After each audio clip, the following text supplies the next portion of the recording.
Right here in the heart of East Lancashire, a remarkable story began. Lydia Becker, pioneering suffragist, scientist and fearless campaigner for women's rights, spent her childhood at Moorside House in Altham, Accrington. And today, her legacy is inspiring a new generation. To celebrate Lydia's life and work, Hyndburn Borough Council commissioned a special project starting with workshops at local primary schools, Altham St James, Huncoat and Mount Pleasant. The children discovered who Lydia Becker was through a specially produced video, lively discussions and hands-on activities, exploring what's fair, what's unfair and creating powerful messages of their own on placards. That we treat women equally and that wages should be higher. Stop making activities for one gender. No homeworks. If school's not a place to sleep, home's not a place for work. To go to school later, because you have to wake up so early. Be fair and be kind to other humans and share. I think we should stop global warming. We're going to die because the planet's too hot and then Antarctica's melting, which is making more water, and then the sea level's rising and we're all going to drown and die. Children should be paid to go to school. No more homework, it's a waste of time. Equality for the world, because I think everyone should be treated the same, no matter if they're disabled women, men, or they're not disabled. Solve world peace, come to school for 3 days. The enthusiasm was infectious, the questions were thoughtful, and the curiosity endless. The following week brought a special surprise, goodie bags packed with history. Inside were information cards about Lydia and Moorside House, a booklet featuring a letter Lydia wrote when she was just 9 years old, her letters to Charles Darwin, a template inviting the children to write a letter of their own, plus they got to see Lydia's botany book, published in 1864. Inspired by Lydia's words and her love of botany, the children wrote heartfelt letters to people they cared about and even to Lydia Becker herself. This letter is for Lydia Becker.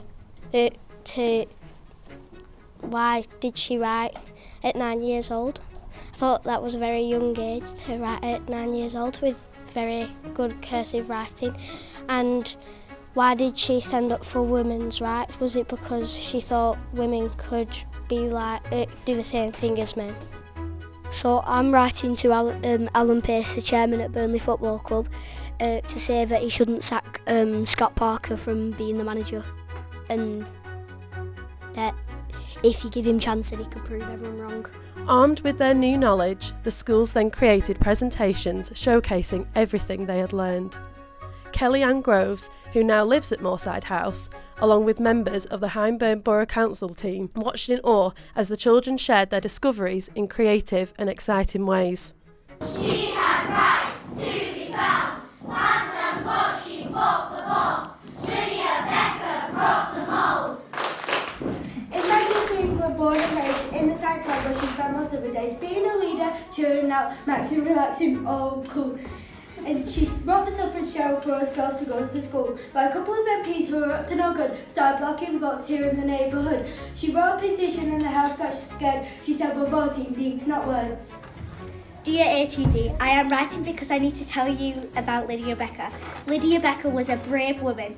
She was the person who started the suffragettes. When she was 9, she wrote her first letter to her aunt. Girls didn't have education back then, so she wasn't taught to read or write.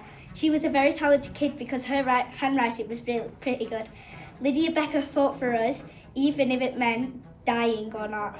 We reckon if Lydia was in the modern day, it would look a little something like this.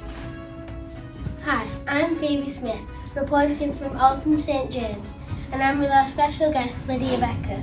Lydia, how's your new book? My book is absolutely amazing. I love it. How do you feel about women's rights? I think we definitely need better. Well, that's all for now.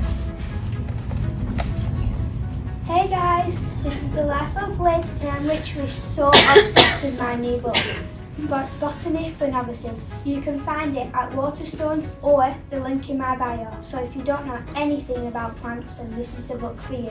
There was also a special prize for the top presentation, a special visit to London, to Parliament Square and the Millicent Fawcett statue where Lydia Becker's name proudly stands.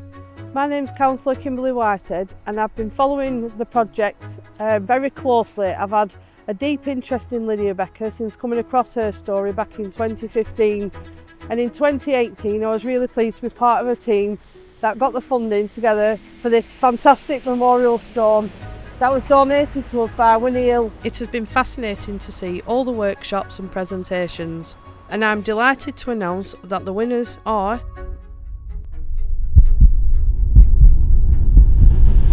Altham St James Church of England Primary School.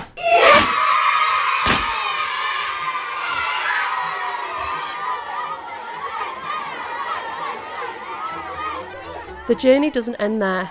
The children will also have a chance to visit the Pankhurst Museum in Manchester, learning more about Emmeline Pankhurst, who, herself, was inspired by Lydia Becker.